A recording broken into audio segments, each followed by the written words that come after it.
Wired Unplugged. Hello, everybody. Welcome to the Wired Unplugged podcast, episode number 33, Steve's birthday edition. Which it is Steve's. Damn, it is. It's Steve's birthday today. Today, the day that this goes live, not the day of recording, the day it goes live. So, I guess it's podcasts are kind of eternal. So you could be listening to this in a year. It's like a time capsule. Let's all remember the day that Steve turned 32. Every day is Steve's birthday, if you believe hard enough. Yeah, exactly. If someone listens to this every day, yeah, exactly. That's my gift to you, Steve, in case you're listening. You have an eternal birthday. An eternal 32nd birthday. Well, yeah. Hey, Gary. Nice to see you again. Hey, Jake. How you doing, bro? I'm doing good, man. I'll just give you, no one really cares that much, but I'll let you know the situation. I've just been in San Diego, and I fly to Montreal tomorrow, so I don't know if this counts as a layover. My own house for 24 hours. Like, I mean, you're spending more time in the air than you are on the ground at this point. Like, honestly, it's quite sad. It's quite sad how much time I've spent. I'm going to start a petition to get you reclassified as a bird. Not going to lie, mate. Do you know, like, giraffes, they sleep, like, standing up or whatever? I think the last, 4 days I've been sleeping sitting up. I can't remember what it's like to sleep horizontally anymore. I'm like a bat.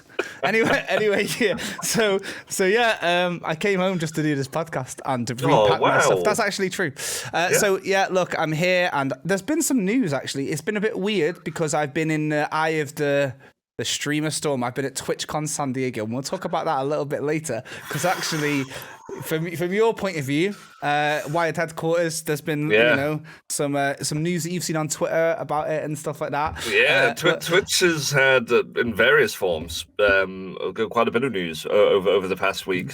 Some good.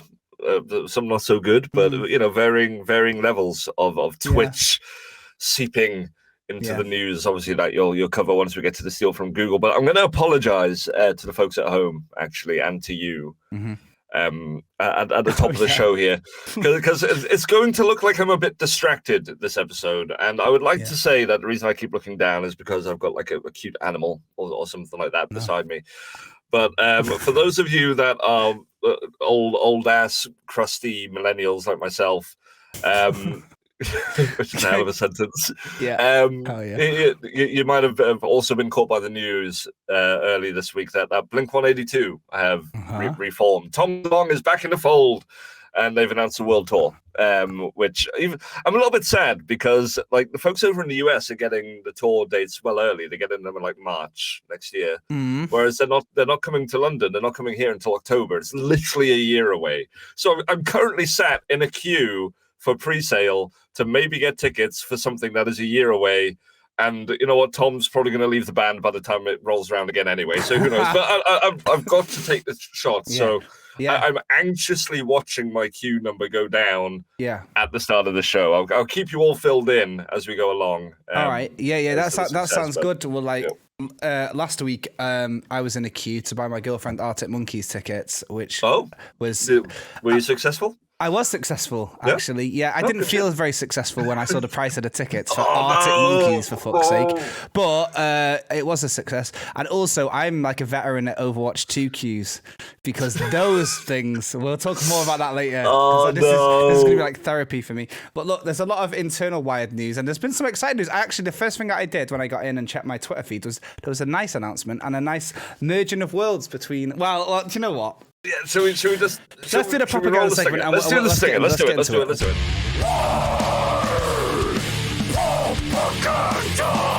Wired propaganda. First of all, if Mikey Goodman was the support act for Blink 182 and comprised a whole set of just these stingers, they could fit that in between sets, to be honest. I know we said we were going to the propaganda, but can we just pivot for a second? Because you've just unlocked a core memory that was formed 2 weeks ago. So Tegan, our wonderful PR worker over here at Wired. Yeah. Well, what my desk jockey, literally sit desk to desk, we get up to all sorts of mischief. She's a great colleague, wonderful human. She went to go see Coldplay not too long ago. I just went to go see Coldplay, and one thing that I was asking her about the show, and it looked great. I'd never seen Coldplay live, right? But they gave everyone these like reactive wristbands that like reacted to the music throughout the show. So the whole arena was like pulsing, and it looked really cool. They had like bikes, exercise bikes, down at the pit in the front. That Peloton pit. Yeah, it was literally a Peloton pit where people would get on them and they would cycle, and that would basically like store the power that they would use for the gigs the day after.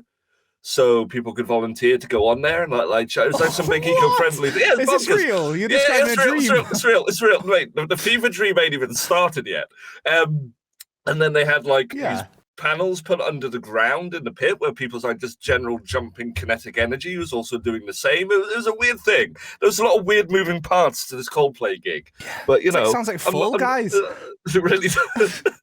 But the epitome, the part that really spun my head, which so the gig was really good, and then right at the end, it was like getting into encore territory, and they just brought Craig David out and began playing acoustic Craig David songs. And I was like, what? Like, wait, what? Like you've got your support act. You do your gig. You're here to see big radio rock Coldplay. You've got a load of pelotons down there. You've got people sat there literally doing the Tour de France in front of you. You've got lights going on all around. This honestly sounds like an episode of The One Show. It really does. And then all of a sudden, Craig David walks out. He's like, "You all right? What's Craig David doing here?" And it was really weird. I mean, no disrespect to Craig David. I know he's a busy guy. Like his schedules are packed. Yeah, that's why he's not been on the podcast yet. Honestly, Craig David, hit us up. Yeah. But like.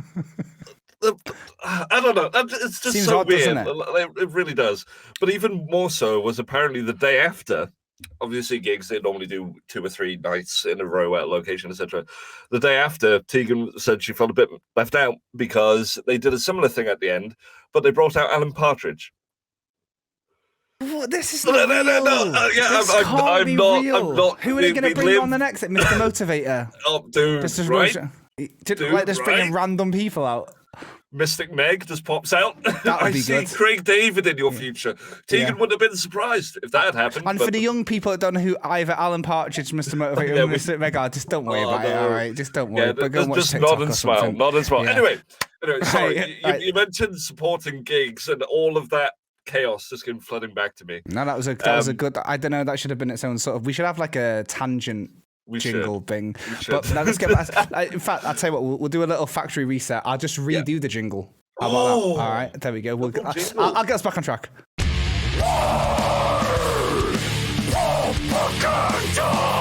Wired propaganda. Double drop.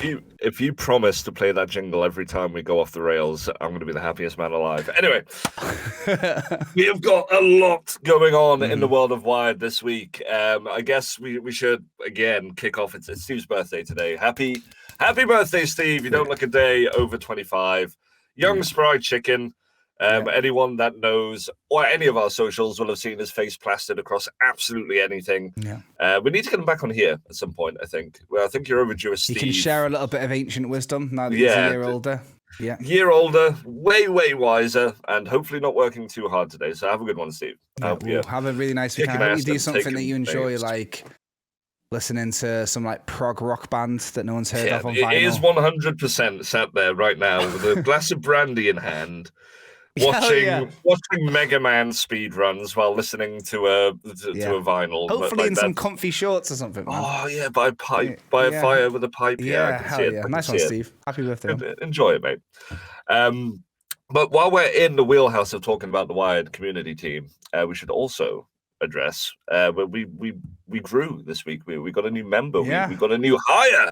Wired got a hire in the form of Eternal Steph HD, someone who you are quite familiar with. You bumped into in the creator side of the world. So much like myself, Steph was and still is.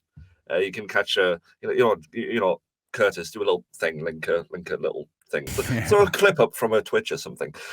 She is still a content creator of her own, and Wired kind of looked at her and went, "Yeah, pretty cool. We like that thing. Let's hire you." Very similar to what they did for me, but now she's our new community manager, and she's going to be doing all of the socials and smashing out the discords. And but we should probably get her on here too. Yeah, Steph's ace. Steph would be an ace interview. Yeah.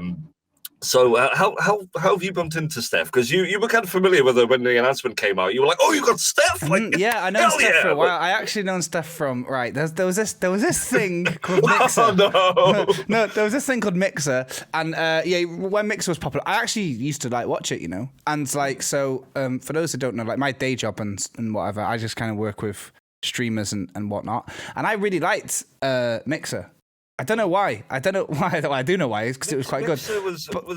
And I like the Mixer streamers. They seem like, you know, like how the Stadians are all just like a bit more positive and that. Yeah. Yeah. And Steph was on Mixer. And like there was, they used to do this really cool thing, like Channel 1 it was called on Mixer, where basically the front page would just like channel hop every half an hour to like a different random streamer. And like so basically it was like the Eye of Sauron that would just go boom, spotlight different streamers randomly. So you know like how on Twitch you've got the raiding system? Well, you could just be randomly raided by the front page, right?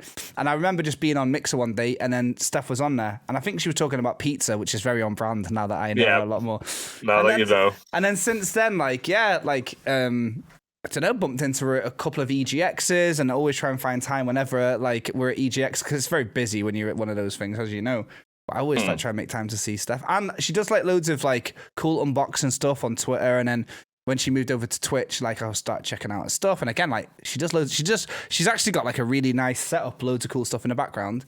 And whenever people send stuff, I don't know, I just love it. Yeah. I must admit, there was a really cool moment where like it's one of those things, right? Like I'd obviously kind of seen her a couple of times from things that she'd done. You know, big supporter of streaming kind of indie games, not just her own. You know, I'd seen her bumping around doing a lot of stuff with a load of people, and when she'd applied for the position, I was like, okay, cool. You know, we'll get an interview set up. We'll sit down because you want to make sure. You know what I mean? You want to make sure that they're a good fit. Yeah, you know, games are a niche thing. It's very rare that people can get into, you know, a company about games without really, really living and breathing them. Yeah, right. And yeah, like the millisecond where we started the interview and a camera came up and you just looked at like the environment and it was like, all right. But you know what? We probably don't even need to do the interview at this point. Like that's kind of that's kind of bonkers. Yeah, it's wicked. But honestly. No, it's super neat. She's obviously into a second week, I think it is now, and still getting her head around because the industry's a weird place. It is a very, very weird when place. You're on the inside of it, it's a lot different, isn't it? It's pretty bonkers, but she's handling it super, super well. And really, really excited to have her joining us. Can't wait to see what mayhem she'll get up to. Definitely. Once she's got her feet under the table. For sure. Yeah. Hell 100%. Yeah. Congratulations, so happy birthday, Steve. Welcome, Steph. That's so leading off the propaganda with niceties. But now we're getting to the hard sell. No, not quite. Obviously, as well, start of this week, it was another birthday. It was the birthday of Safe in Our World. Yes, it was. 3rd year anniversary as part of World Mental Health Day. You know, it was something that Wired is very, for those that don't know, Safe in Our World, video game charity that basically aims to provide funding and resources to basically provide mental health support and access to it to people that make games, to people that play games, to people that are, you know, it doesn't matter where you sit on what side of the fence, inside, outside the industry. I think we can all agree. We kind of made light of it last week when we were kind of talking about the old, you know, online lobbies back in the day. But in general, you know, the gaming industry and the space around it and the people that play it, as much as we adore it, and it's the reason why we choose to work in this field, it can be toxic in a lot of ways, and that goes for both, you know, the environments that kind of grow up around these games and also the environments that they get made in are sometimes unfortunately not the greatest. You know, awful lot of burnout, not a lot of the support, very much go. And Safe in Our World basically aims to spotlight those and get companies to sign up, partner up with them, and kind of make a commitment to ensuring that for the employees and for the people that are playing their games, this isn't the case. So it's a super worthwhile cause. There's some really, really big names, ourselves included, attached to it. And one of our, well, I say one of our, the man, Mr. Z himself, was one of the founding members of it. So we always make a big noise for Safe in Our World for that very reason. And this Monday was his birthday, 3rd anniversary. There was a big old celebration of everything that they've achieved over the past 3 years, as far as funding courses to get people like actively engaged and into the industry in a healthy manner. For folks like myself and now Steph and even just general community present folks anywhere, plenty of mental health courses and well-being things put together in order to let people kind of equip themselves before wandering into the online spaces as part of their job. And that's not even beginning to talk about the charity drives or the wonderful initiatives that they've kicked off. So, Safe in Our World done wonderful things over the past 3 years. They're only getting bigger. And, we're similar to Steph. Who knows what the future holds, right? But literally industry changing initiatives being pushed, but in the space of such a short lifespan. And it's only going to do more. Congratulations and happy birthday to Safe in Our World. If you're interested in finding out more information about Safe in Our World, you can visit their website, or you can check out the 2nd episode ever of Wired Unplugged, where I spoke to Rosie Taylor all about it. And Rosie's so cool. Rosie's the best. Rosie is so cool. If you ever get the chance. And then she was like, do you want to join me on the Safe in Our World podcast? And I was like, yeah. So if you want to hear me talking about Dark Souls and whatever, me being the on the flip side, then I think that's what I talk about, actually. I talk about Dark Souls and all of that, believe it or not, and about how that actually taught me a lot. And if you're interested in finding out more about some of the amazing charity drives that Safe in Our World are doing, in fact, at the day of airing, which I believe it's Friday the 14th.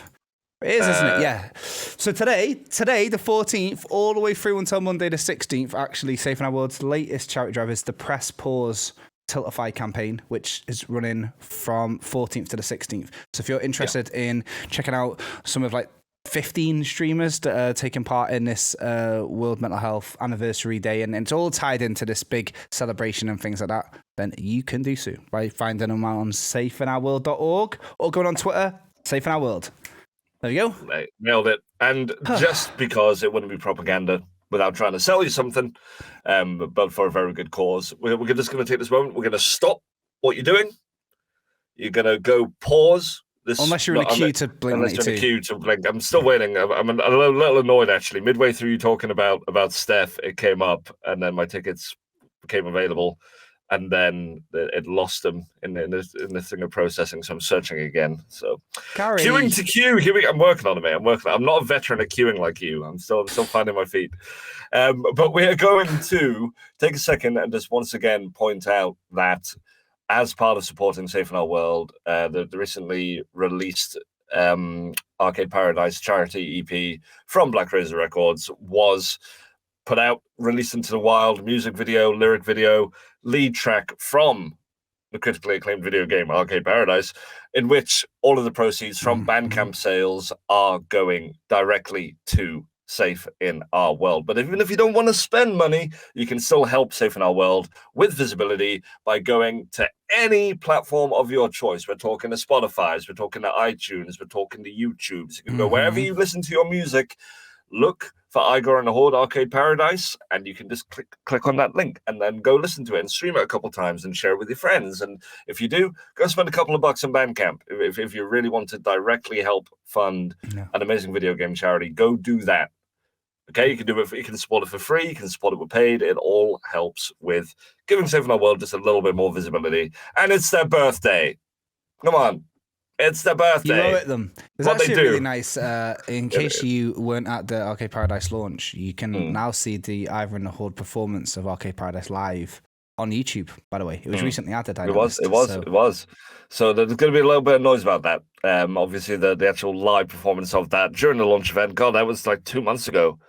So Was it? Doesn't time fly? It barely feels like yesterday. We were all sat anxiously, like getting that venue put together for everyone to go in and be like, wow, it's been like years since people have come to a launch party. Like, whoa, God, do people still do it? Will anyone show up? Will we just all awkwardly be sat there in our arcade attire, drinking punch and eating jawbreakers awkwardly and playing on arcade machine? But no, everyone turned up. It was a great time, and you can get a little part of that by checking out the live video up on the Wired Live website, where you are maybe watching this exact show. Anyway, moving on from birthdays of charity and personnel, we do have a little bit of a treat. Recently, obviously, we've been running the Tiny Troopers Global Ops beta across Steam and across Xbox because it is multiplayer crossplay. Xbox players, a little bit of a heads up for you. We know that there was a little bit of weirdness in the Insider program where for some folks it was not allowing people to actually connect online. It's what the Insiders program is, what it is. Exactly. Betas be betas. You know, I do very much appreciate everyone that has gone out of the way, played the game, gave feedback, shared their time and their energy with us. Hopefully you got to play a few rounds with us over the week. And yeah, super appreciate that. But what if that isn't enough for you, Jake? What if you're sad and you're like, well, I really liked playing that video game early, but I want to play more video games early. Well, have I got news for you? Go on. We have now got a beautiful form that Curtis is going to put the URL to, and it's going to be down in the descriptions. That is going to allow you, beautiful folks at home, avid video game players and podcast what's the word? Damn it. Experts.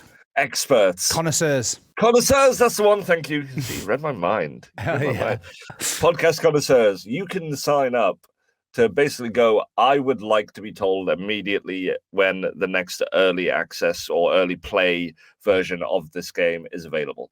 So it's a form that you click on and it goes, yo, here I am, here's my name, here's any channel I create on, and yo, let me know as soon as Tin Hearts is playable in early form. Let me know the next time Gory is available to play. Let me know when you're doing the Last Worker thing. Let me know when I can play Hotel Architect. Let me know when I can play Bulwark, or Bullock, depending on how you want to pronounce it. Some people call it Bullock. I can't. It sounds like Sandra Bullock, and then it gets weird. I don't know. Maybe we could ask her to be in the game. We need Thomas here to clear up this mystery. Thomas, is it Bulwark or Bullock? Please clear this up for us. The bat signal. Falcon. That's just an outline of Thomas's head. That'd be sick, right? That's going to be in the thumbnail. Sorry, Thomas. But no, there is a beta sign-up form. It is going to be in our Discords. It is going to be in our socials, but it will also be in this video description. If you watch any of our trailers and you want to go and get your feet under the table early, and to use a horrible marketing term, because I hate horrible marketing terms, but you know, it is what it is, to be on the journey of the game, to get in early, get your feedback in, see it change over the course of development, come out the other side, and be, you know, part of the process, then you can do so. Simply click the link, put a tick by which games you would like to be notified for. Maybe all of them. Maybe all of them. Yeah. Do all of them. Why the hell not? Play all the games. Well, nothing wrong with that. Play games. And you can help us shape the destiny of these video games with your playtime, which is obviously dope, because at the end of the day, we think we know what make good games. The devs obviously know the games they want to make, but there is nothing that gives you more direct real feedback than a live fire test of just general gamers. Well, like it's the best. Exactly, We've been on this rodeo a few times. We've launched a few games, but you can never account for what's going to happen the second you put the controller in somebody else's hands and step back, and it's always an enlightening experience. So the more we do of that, the better. Moving away from betas, because we still got more, Jake. We still got more. This is a lot of propaganda. It is a lot of propaganda. I've finished my coffee already. I have had to requeue 3 times, and we haven't even finished the propaganda segment. Wow. I know, right? What a world. We are going to be at Polaris at the end of the month. Polaris sounds like a scary sci-fi thing. It really does, doesn't it? The second, honestly, when Neil came up to me and went, Gary, I've got something to tell you. End of the month, we're sending you to Polaris. And I was like, but I haven't done anything. I'm sorry. Space prison? Sorry, what have I done? No, it was Polaris, as I don't know. In a super reductive term, it's basically like a kind of like an eject show. It's like a big gaming streamer creator kind of show over in Hamburg, in Germany. Can't believe we're going to where they invented the hamburger. I'm so excited. I'm going to make that joke at least 4 times over the next week. It's fine. And we're going to be there. Myself and Tegan and Steph. We're taking Steph out for a first actual show. And maybe Mr. Zed himself are going to be rocking over to Germany to spend a weekend with the fine folks in Hamburg, show y'all our games, show you some new stuff. There might be a couple of new announcement type things off the back of it I can't talk about yet. And eat some hamburgers and kick ass and, basically enjoy ourselves. So those of you that are over in the European side of things, if you fancy coming over, joining us over in Hamburg for a weekend, come play some new builds of our games. Come check them out firsthand before you decide to debate the stuff. Come and just enjoy our company because we're good people to be around. And, the more the merrier. If you're at home and you're not in Germany on the 28th to the 30th of October, which is when Polaris is, it's actually on Twitch too. Twitch.tv/Polaris Convention, and I'll be they're going to be walking around and all that. I hope they find us. See if you can exactly. See if you can photobomb with a hamburger or something. Yeah, honestly, if they come over, I promise you, if they come out, the first thing I'm going to do is immediately just hard sell Wired Unplugged. It's the first thing I'm going to do. Right. That's you just watch that stream. Yeah. If I see anyone walking around with a camera, I'm gonna just grab it and just tilt the camera to me and be like, Wired Unplugged, just go hard on it, and then we get kicked out of Polaris. And the next episode, look forward to the update. Yeah, I look forward to the update. The band from Germany. It'll be great. Hell yeah. But no, so very much looking forward to that. Not looking forward to the 3 a.m. wake up because the flights out are at 7 in the morning and they're super limited. It's like, if you want sympathy about flights right now, the meme of people complaining about stuff, and then the dude in the background amateurs. That's me right now. Yeah. Amateurs. Exactly. Well, I was born in the waiting lounge. I was born seated. Yeah. I was molded by the aircraft. I was molded by those weird pretzel things that for some reason they give you on every plane. I don't want that's just how. Anyway, very first world problem. I'm not good at airplane food, man. I always think it's going to be worse than it is, and then I just don't eat, and then I get buzzed off the 30,000 feet beers that you have, and then you're just I'm just tired now. Yeah. I'm just tired. But anyway, well done. We made it to the end of the propaganda. Well done, everyone. Shake it off. Big stretch. So let's just do a little TLDR birthday. Another birthday. Another one. Steph now. Beta sign up. Polaris. Steph exists. 5 major points. And you know what? Let's give people a reward actually for making it all the way to the end of the propaganda. All right. I'm not going to go into specifics because I'm not allowed to because I'd be breaking NDAs and stuff, and Neil would be very mad at me. But if those of you that have spent any time over the past couple of months doing laundry, playing arcade games, might be worth keeping the old arcade paradise fresh in your mind. Might be some new things that you're going to be excited by soon, and that's all I'm going to say. Oh my god, you're always living on the edge with this stuff. I'm living on the edge, man. I give away just enough to make it kind of obvious, but not enough that I could. It couldn't be used in court, is what I'm saying. That's just the best way to live life. Exactly. Never do anything that could be shown up in a court of law, and you'll be all right. Words to live by, I guess. Right, great. Right. Well done. All right, it's the news section this time, and we'll find out next week if Gary got arrested. Woo! News Stone from Google. This week in the news, we've been spoiled for choice. There's been quite a lot of stuff going on. I didn't really know where to start. But just before we did start recording, Gary mentioned lots of Twitch-related stuff. So I was like, oh, okay. I think we should start there, to be honest. I mean, it's topical, right? People know about it. I've had, not to give away the news before you've said it, but I've literally had my mum who doesn't know much about games or anything at all. She's still in there. Oh, you make the Marios? Understanding of the job, literally turning around and being yo, I saw this about Twitch on the news. People that don't do games are hearing this stuff. It's permeating out there. So what we got, Jake? Let's. Oh, right. Okay. I didn't realize actually. So just to be clear, I was at TwitchCon San Diego. Yep. I was in the Eye of the Storm. I was actually in eye shot of this particular incident because the booth that I was there for was kind of next to it. And I actually saw what happened, and I didn't realize how big this story is until I've just Googled it, and it's literally all over NBC News. Yeah, it's huge. It has permeated into mainstream. Right. Okay. It's massive. It was a bit of a talking point at the convention, but it wasn't. And this news, of course, is now I'll give you sort of the fact of the matter. So TwitchCon is a a sort of event aimed at streamers with It's like Polaris, but in America. Yeah, exactly. So it's like the space prison. No, so there's it's the American Polaris. So there's a weekend-long event. You know, the live streaming video platform Twitch control, and basically there's like lots of different conventions. There's lots of different attendees. So you would have heard on this podcast, Wired are at this place, etc., etc. So there was lots of different things that they try and do to try and make things experiential. I'll give you another example before we go into the news. McDonald's were there. McDonald's had a little like another at TwitchCon. At TwitchCon. Oh yeah. What were they doing? Live streaming a Happy Meal. What does McDonald's do at TwitchCon? Well, so actually, oh, don't tell me they did. I'll look like a fool. No, they didn't. They didn't. Okay. But like, they were like actually, I surprised people talking about this the other day at Gamescom. McDonald's were the third biggest exhibitor there.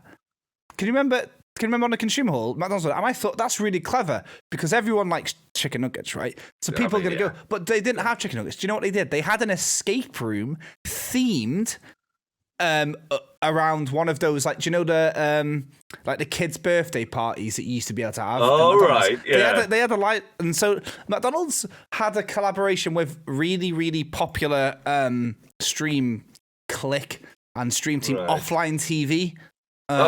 Who are like the online social group, you know, the people responsible for the Among Us boom, people like Pokemon, Disguised Toast, and all of them lot. Yeah. So McDonald's were there with them collaborating. Anyway, there's lots of different exhibitors. So Intel, famous chipset maker, and Lenovo, whatever. Lenovo. They kind of had this. Now for the sort of the more experienced members among us, you might remember the TV show Gladiators. Yeah.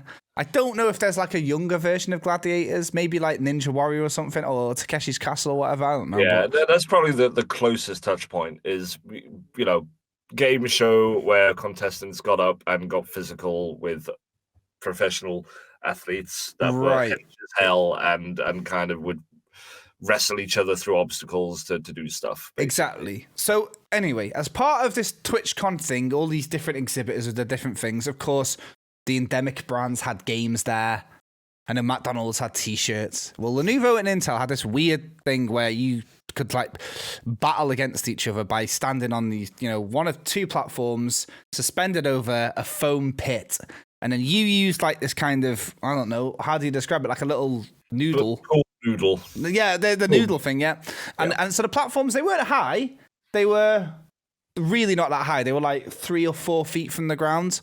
Like really, they weren't high, but there was these like giant foam cubes. In fact, if you're listening to this and you're not watching the YouTube version of this podcast, then you won't understand what I'm on about. But if you are watching this, kind of looks like the soundproofing in the booth that Gary's in. Like legit, they are like this, but like bigger, maybe like 8-9 inches diameter, like round. Yeah, these giant foam cubes, basically. And so, like, look, the TLDR is this. There was this foam pit, the death pit. And it kind of caused controversy as 2 people were injured. I think one person is very, very, very famous and successful adult performer, Adriana Chechik, and she broke her back. Don't make the joke. She broke her back in 2 places by succeeding to knock her friend into the pit and then doing a big celebratory jump in the air, touching her toes mid-air, and landed right on a coccyx. And so the pit looks a lot deeper than it is because of the nature. It's like a ball pit, right? Yeah. So she basically won. She did this big jump, and the foam cubes were literally, there was one layer of cubes. So imagine a ball pit if there was only one ball layer. And so the thing is, like first of all, like it's just shit. Like this is, sometimes people do something at a convention and it's everyone kind of memes on it. Yeah, what's that other one, man? The one that had the ball pit that ended up being literally a kid's swimming pool. That was that was Tumblr's Dashcon or whatever it was. Yeah. Like, so sometimes something is delivered that is not what it was made out to be in the slightest, and everyone kind of laughs at it and memes at the ridiculousness of it and moves away.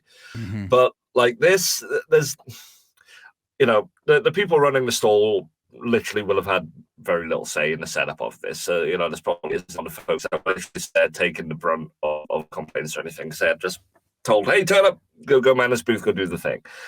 But from what a lot of people said, that there was a lot of kind of retroactive, because it wasn't just her. It wasn't just her that hurt herself on this thing at all, right? And there were a lot of injuries beforehand, apparently, and there were injuries after it. Like someone literally broke the damn ankle and dislocated knees and whatnot after the fact. It's just obviously she was most high profile. She had an established audience. People made a lot of noise when she went in there. And obviously goes without saying, wish bloody everyone that did end up getting wounded on this damn thing a quick damn recovery, because ain't no way that should be happening to anybody at a space like this. Like, that's disgusting. Mm-hmm. But there's a lot of people that were going through afterward that kind of were looking at what the actual setup was. And I'm not an expert. I've never been in a ball pit before. They kind of scare me. I'm going to be honest with you. So a foam pit is just like a ball pit with extra steps. I'm kind of not about it. Yeah. But it's not just that it was one layer of cubes. It's that it was just concrete underneath.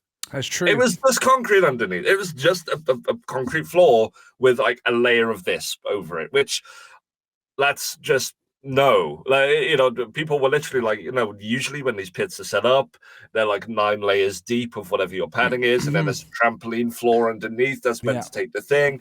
That's the whole thing. Yeah. And it's easy. I've seen a lot of people kind of almost like excuse making for it, like, well, you had to sign a waiver saying that if you got hurt, it's not your fault. Yeah, but if I sign a waiver, like, yeah, there's a weird thing here that, like, if you had done everything in your power, if you'd had a really deep pit with a trampoline and I just landed really awkwardly and sprained my ankle, I'd be like, okay, well, I went on the bouncy thing and I landed awkwardly and hurt myself. That's on me. Never mind. Not going to sue, because whatever, these things happen.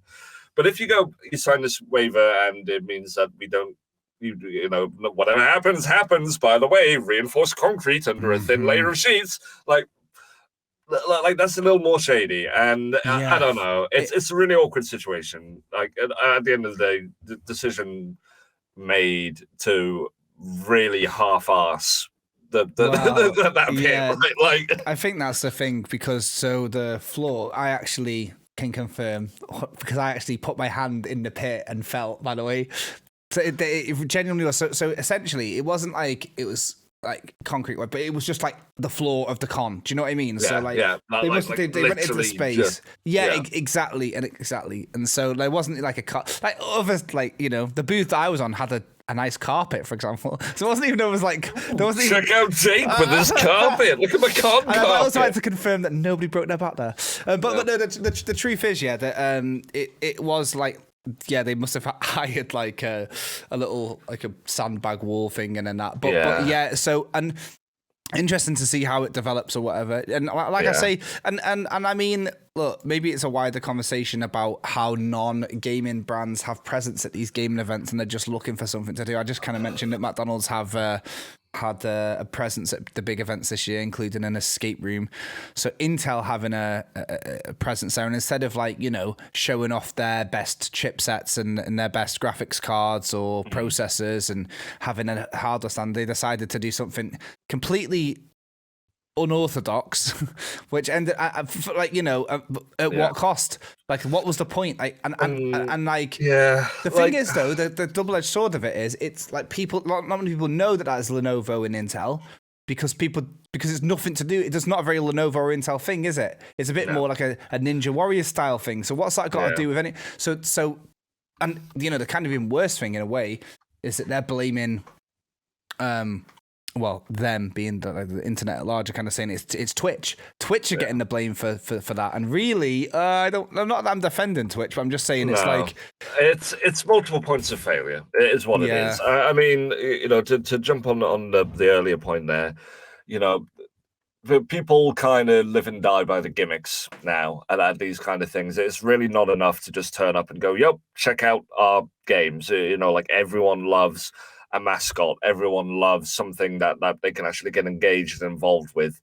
Are you going to go, check out his, like, from a pure marketing perspective, like, are you going to go, here's a video of me sat staring without a headset on at a screen in a loud convention, playing a game that you can't really see very well off screen? Or are you going to share the video of me bouncing on this thing with all the branding in the background? Which one of those is more likely to be recorded and shared, right? Like, people have figured that people live and die by these gimmicks now, and it makes a lot of sense.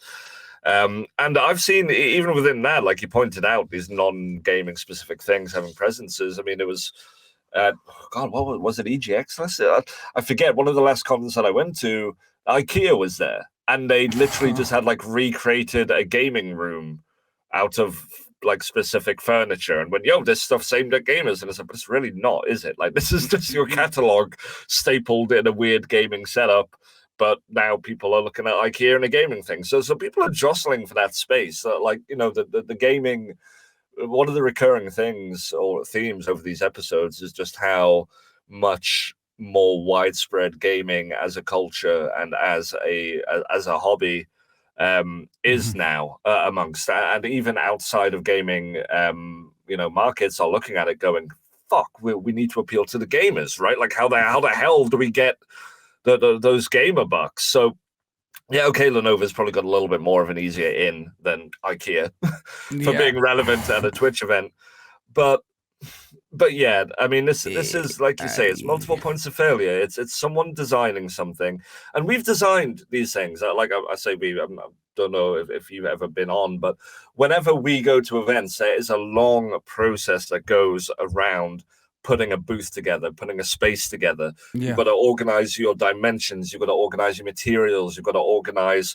your actual, like, dimensions of everything you're putting there. You've got to calculate your energy usage, your electricity usage, your internet usage. You've got to go, like, it is a pretty meticulous process.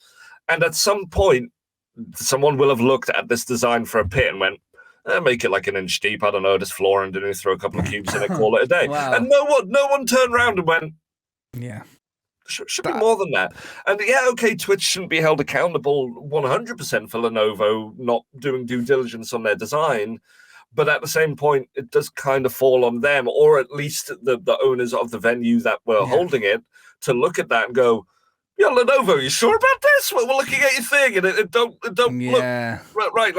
Like every step of the way, from the design to the installation to the people manning it. Again, I've been manning things, not with here, but at multiple jobs in the past, where you are just left holding something and told, yo, go do this thing. You're the face of this now, go do it. And I can't say that if I was Lenovo staff that was manning this thing, I'd have, you know, do you turn around and go, people, please don't come on here, this thing ain't safe, because that's your job. You know what I mean? Like, you're not going to do that. Yeah, but tough, I don't know, man. It's just a really weird, screwy situation, and like whether whoever gets held accountable for it is kind of the right call. Someone should be like you can't have people's lives like this woman. She's literally got she's having metal poles put in her back now. This is it. Her spine is now irreversibly altered.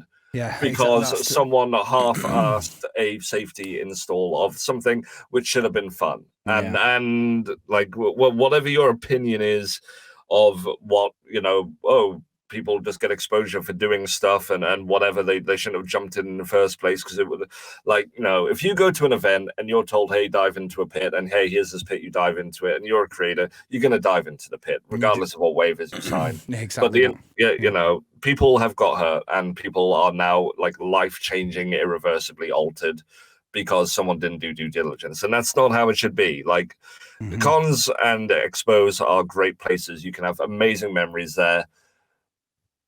But like it shouldn't, like the privilege of being able to watch people enjoying your things and all of the benefits you get from the exposure and the marketing and the connections that you make comes at the cost of you making sure that people, you know, it's the one golden rule. Sorry, I'm getting on a pedestal here, but it's the one golden rule that I've always had around everything, whether it's being a community manager, whether it's doing shows like this, whether it's being at events. If you've got a platform, if you've got an audience, the very bare minimum you can do is no damage. That is the bare minimum that you are owed, is to use your platform to make sure that you leave things in a better state or an equal state to when you turned up. If you've got the energy and you've got the clout and you've got the reach and you've got the motivation, you can use your platform to do good things and make a place better. And you can educate people and you can elevate things. But the privilege of getting the ability to go to these events and getting everything from them, the very base level you can do is make it a stress-free, thought-free environment for people to just walk in, use your thing, have fun, and leave. That's your job. That's what you're doing. And yeah, I don't know, man. It's not. It's a shame. It's a shame. It's a shame. There we go. TwitchCon San Diego. The review is in. The tacos were good. By the way, yeah. How was the show in itself? I mean, we focused nice. on that, it was obviously, all right, because that's the big news. But like, how did it go down? It was quite nice. There was a lot of meet and greets and whatnot. I went. Did you meet anyone nice? Oh well, I'm very lucky because people come to meet me, so I felt like I had my own meet and greet. What is it? There's literally a big sign: "Meet Jake and his convention carpet." Just held up. No, to be completely honest, like it felt like that sometimes. There was a lot of people coming over to me who had their own meet and greets, and they were coming to speak to me, which is very lovely. So that's nice. That's my favorite thing, right? Getting to meet, and it was my first time ever on the West Coast, so I had a really nice time meeting people there. But like I said, like I just wanted to eat tacos because I heard, and I didn't realize how close it is to Mexico. Holy shit, San Diego is so close to Mexico. So I was like, right, I'm in it for the tacos. And I'm very geographically challenged, man. Like I don't know much about any location. It's proper close. Is it like stone throw? Oh, there we go, Mexico now. Like yeah, it is. Like it's like Tijuana and San Diego are connected. Basically, wow. That's the border. It's sick, actually. But anyway, so San Diego lives. What doesn't live though is Twitch London. So I'll guess we'll touch on this very quick. Twitch London is no more. For anyone in the UK, Twitch London was an unofficial. Well, it's actually an official Twitch community meetup. So to be clear, weird. Not ran by Twitch, but endorsed by Twitch. Yeah. It's like an official, So in a lot of cities around the world, the community of streamers can meet up in an official capacity, and by official I mean that like Twitch will endorse it and they'll offer some resources, not money, crucially, but they'll offer some resources there. Twitch London in particular was so successful that it kind of became the UK's official Twitch. De facto kind of, It was hey, we don't need to send Twitch over to the UK because they got Twitch London. And it was like, okay, that's and it's no more, which is a shame. Twitch London was the first convention I ever went to. It was an industry professional sort of thing. It was the first I went to as a creator. I'm going to be honest, like it was... It definitely struggled over the past couple of years. I don't think anywhere hasn't. Let's be honest, getting conventions and anything put together after the before times has been a struggle. And even the big names with all of the professionals and all of the support and the infinite checkbooks have not 100% got it right yet. And it's still a bit delicate. And it's maybe not a surprise, but definitely a shame because I have working and professional and like this friend relations and ships and so much just from the people that I randomly bumped into in a random tent at a Twitch London event where you go to the bar and walk by and hear someone talking about Binding of Isaac and you're like, hey, I like that game, and then 4 years later you've got to think it's the kind of thing where a lot of people have made an awful lot of real vital connections and memories and just a real good excuse for a lot of like-minded people to get together and just kind of celebrate the fact that content creation is cool, video games are cool, nerds are kind of badass, and in an area that wasn't really served by the big cons. Exactly. That was a difference, wasn't it? So it very felt. If I know a couple of the organizers, all the folks that had kind of been running it, and it very much was. You could tell there was a lot of effort that went into it because it was made by fans, essentially. It was people that lived and breathed that space that put a lot of time and a lot of energy and a lot of their resources into it. And whether it was from the performers in the evenings, where it basically would always turn into like a little bit of a party after the fact, over the years, like they've tried real hard. You saw them moving from the tunnel or from the big top circus area over to the actual Twickenham grounds, over to the tunnels. They have tried, and unfortunately, getting back up after the past couple of years was just as you said, especially crucially without a massive financial support, was just not really an option this year, and it sucks. Yeah, it does suck. So rest in peace, Twitch London. Yeah, thank you for your service, etc. Hopefully it'll be like a Stadia thing, right? Like in a similar manner, where Stadia's gone, everyone is now looking at alternatives. People are doing stuff. Hopefully, from the ashes of Twitch London, there'll be a new thing that people turn around and go, you know what? Absolutely. Let's find a new way to get UK-based creators into a new space. I have a funny feeling that we won't have to wait too long before we find out about that. So hopefully they install their ball pits properly. Yeah, well, very nice. All right, I'll hit you up with some big news, some big number news. Give me the big news, man. Companies. All right, well, I want to talk about Overwatch 2, but just like I'm trying to play Overwatch 2, you're going to have to wait a little bit. All right, we're in the queue right now for Overwatch 2 news. I'll talk to you about Microsoft, okay? I want to give you some actual news about this. So Microsoft this week, just a few days ago actually, on Monday, revealed how much money Game Pass actually makes. Okay, hit me. So Microsoft had to reveal this data to Brazilian regulators to build a favorable case for them merging with Activision Blizzard, because it's like kind of it's such a big acquisition. Was it them making sure that they couldn't just be any old geek off the street? Well, yeah, so essentially, like, multiple regulators all over the world are sifting through loads of games industry data, and I'm gonna act like I didn't hear it. And they're trying to, because it's a lot of info, and do you know what it is? It's a lot of data. That's what the issue at the moment is, yeah? There's loads of data and everything like that, and it's a fucking huge amount of money, basically. Microsoft will be, owning close to a majority if they get this. So, like almost monopoly style of like. It's a lot of people are kind of expecting this to go through super quick. You get people go, no, this investigation is not, it's taking so long. So there's obviously something there. Or there's nothing there. Like you say, it's not just the fact that there's a lot of data. It's about looking at it in the macro scope of everything. Just the data and the sheer volume of numbers on their own don't mean anything. They have to look at literally everything as a whole and what that means within there, which is not a quick process in the slightest. Exactly. So according to the data that's been shown to kind of build this case, like I say, Xbox Game Pass in 2021 generated $2.9 billion just from the consoles, which means that it makes about 18 to 20% of Microsoft's yearly Xbox revenue in general. They make about 16 billion a year, by the way. And so, about 30% of all of their gaming revenue, which is about 12 billion. Yeah, they make it. Yeah, so 2.9. Let's just round up to 3 bill. So they're about 3 billion, basically, out of 12. So quite a lot in it. Yeah, that's a hefty chunk of change. I don't know who this bit of news is for, to be honest, but I just thought I'd give you a little bit of a stat.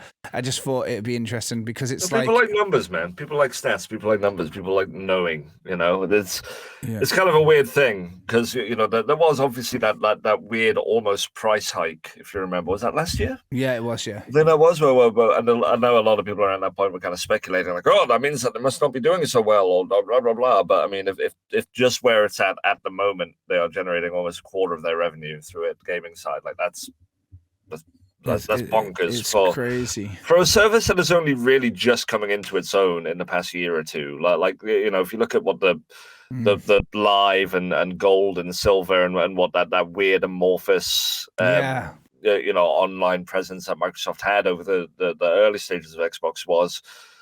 Game Pass and its PC iterations, which has been crucial. I'm not going to lie. Like I recently went through and kind of updated my PC Game Pass install list of games as of, oh god, yeah, I forgot I can play this now. I started playing Tunic. I'd completely forgotten about Tunic. I was excited. I forgot that it came out. It was busy time. I opened Game Pass, went, oh, shit, I can play Tunic now. Cool. I guess I'll download that and start playing. Like, it's still an incredible value add, and as long as it continues to be in service of the player, then that's great. Exactly. It's interesting news, right? And if anyone is interested in even more data, here's like a slight bit. When the 2.9 billion was when there was 18 million users of Game Pass, which was at the end of 2021. But I can say now that based on the last findings, there's now 25 million players. So 25 million subscribers to Xbox Game Pass. That doesn't include the PC data and shit like that. So that's quite a lot of people in it. 25 million people have signed up to it.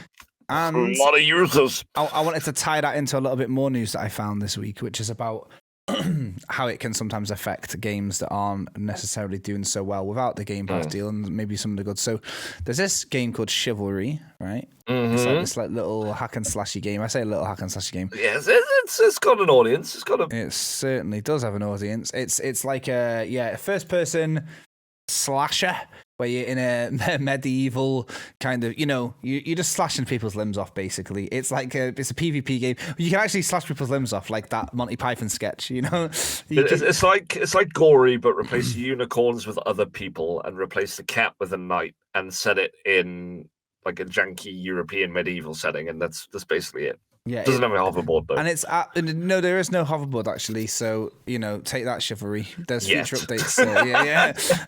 But there's been So Chivalry 2 finally came out 2021, which after the first game did so well, it was a bit of a cult hit, I think. So it finally got put out, and it was out on like the new consoles and PC, and it was doing okay. It was doing okay. And I say okay, like honestly, they're averaging about 1,000 concurrent players at all times, which is decent. Yeah, you know what? That doesn't sound like a lot, but when you look at how quickly smaller online games can literally launch to not even that number, and how quickly they die off.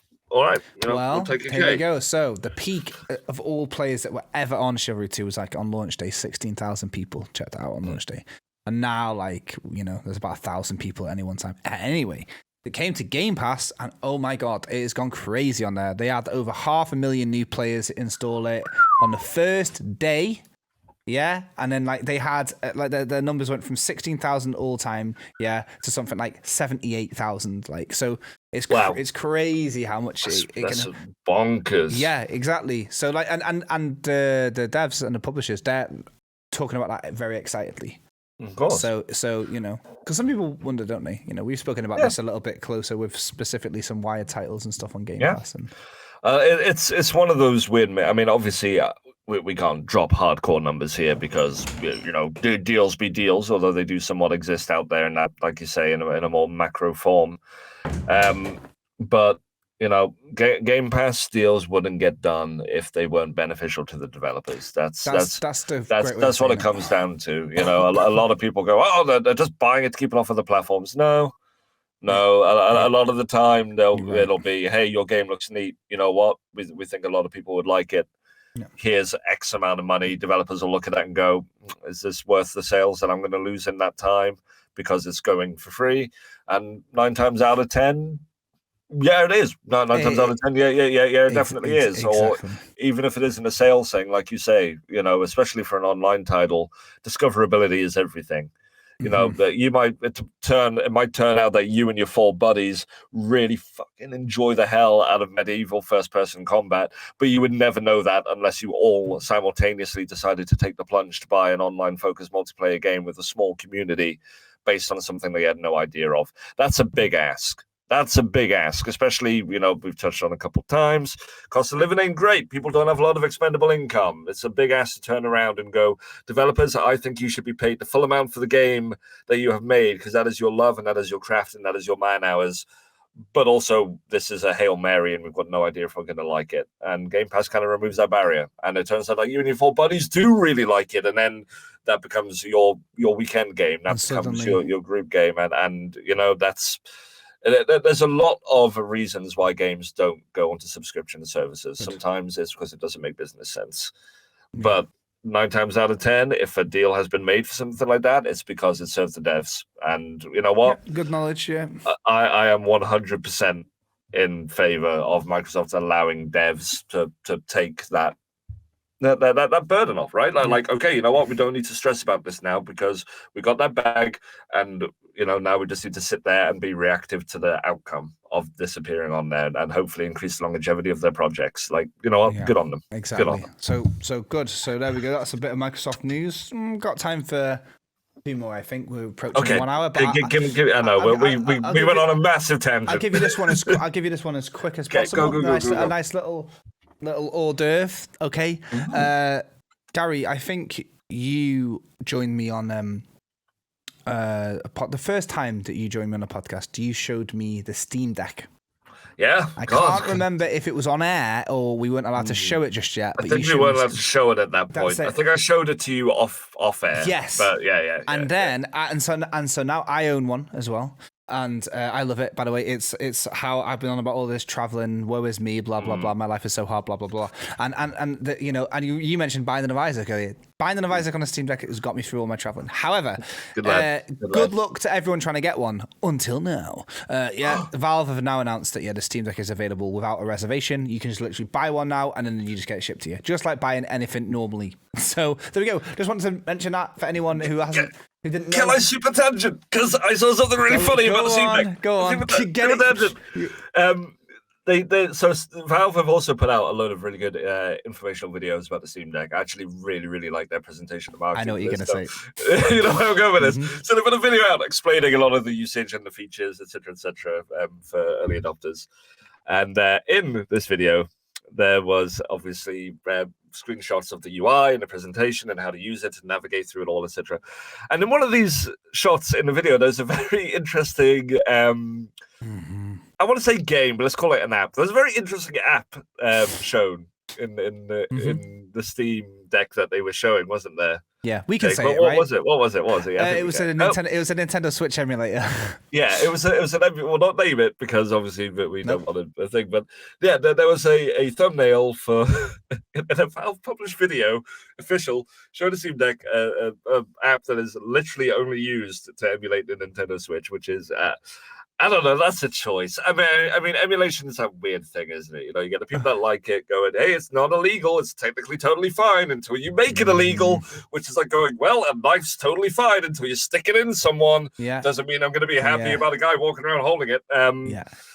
You're right. You're dead right. And for it to be featured in official, it's weird. It's weird. It's a thing because I get it. You buy a big, expensive Steam Deck. You may be doing it because you don't have a Switch or because you primarily are more interested in PC gaming.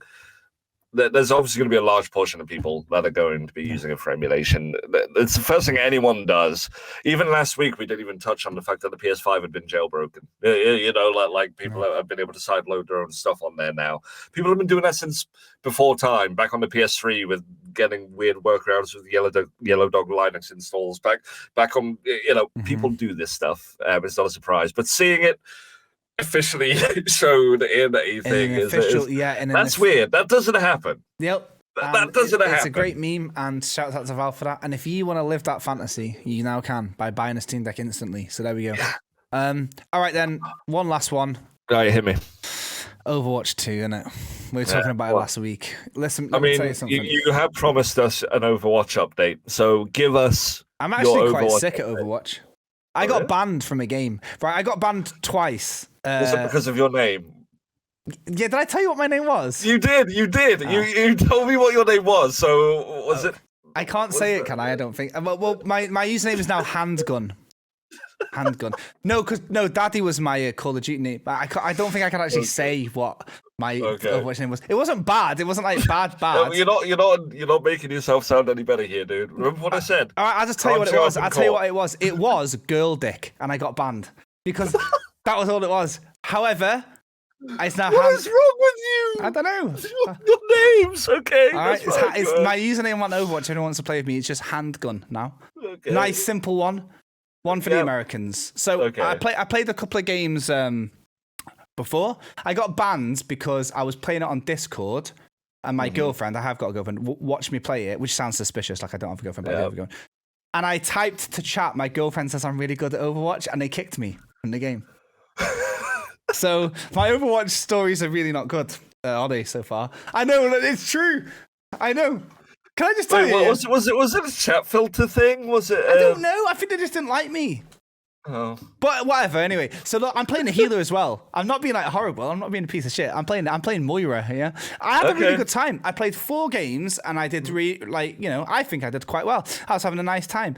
But I only played 3 games in 48 hours because there's been horrible queuing issues and stuff like that. So.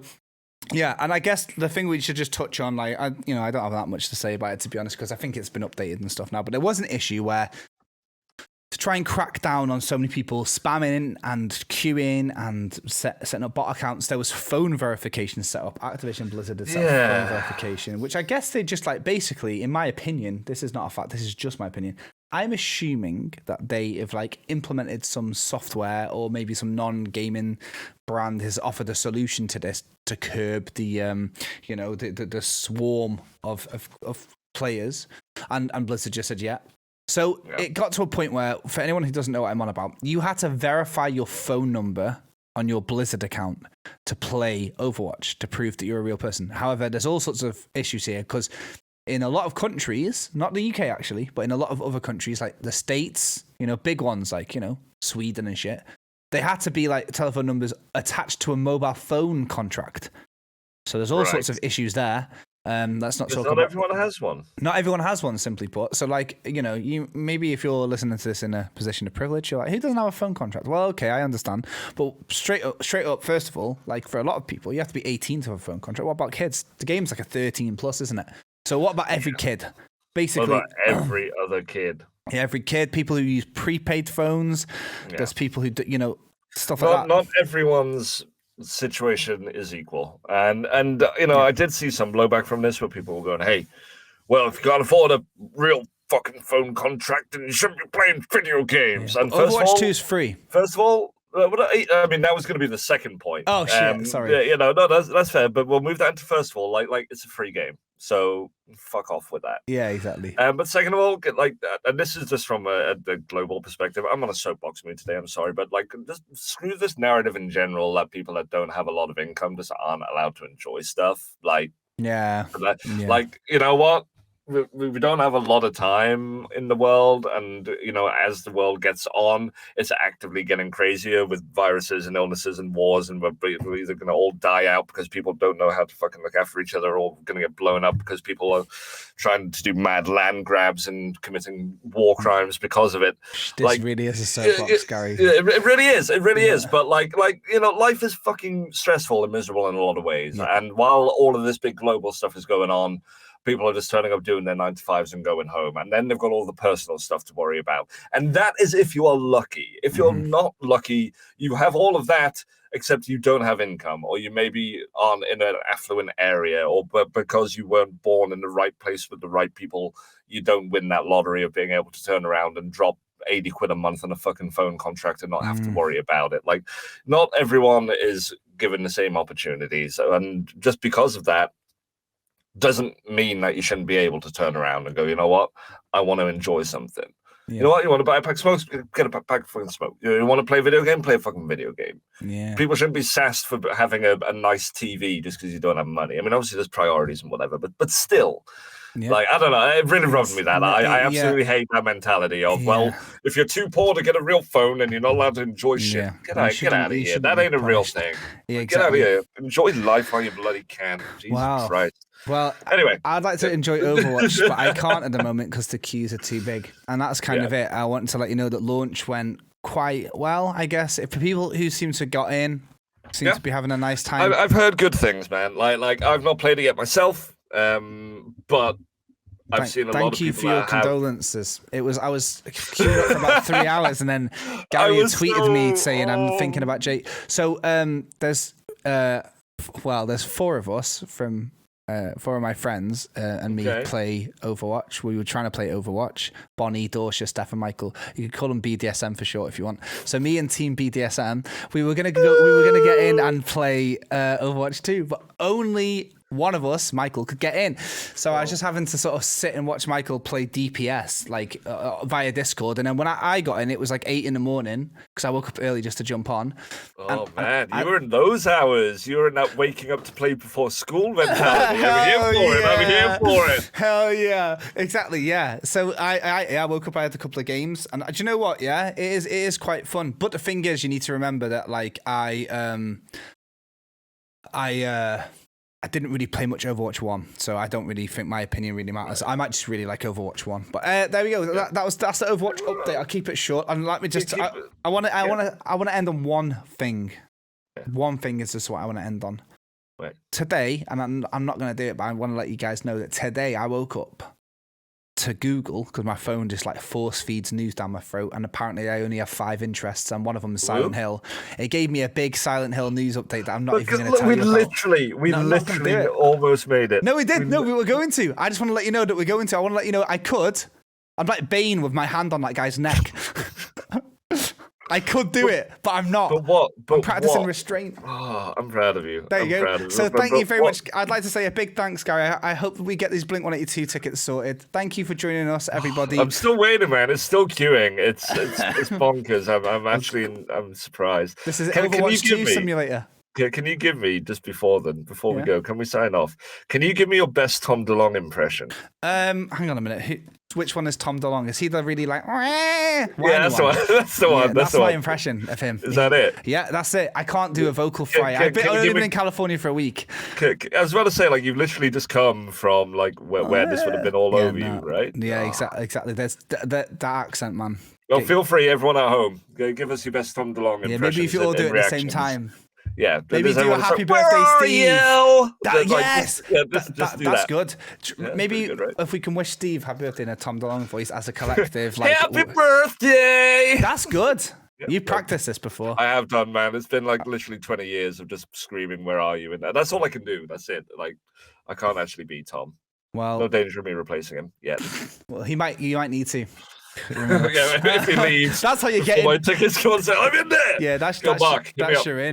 But yeah, so thank you very much, everybody, for joining us on episode 33. If you'd like to get in touch, give us some feedback. You can subscribe on YouTube. You can follow us on Twitter at Wired Unplugged. You can give us some like stars. 5 stars. Is whatever the most stars are.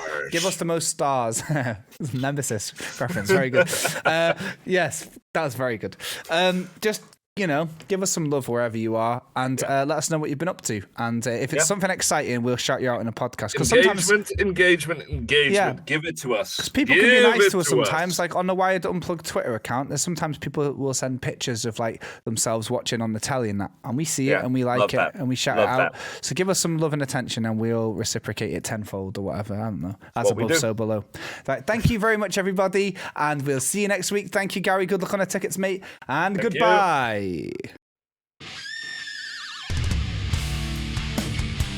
Wired Unplugged.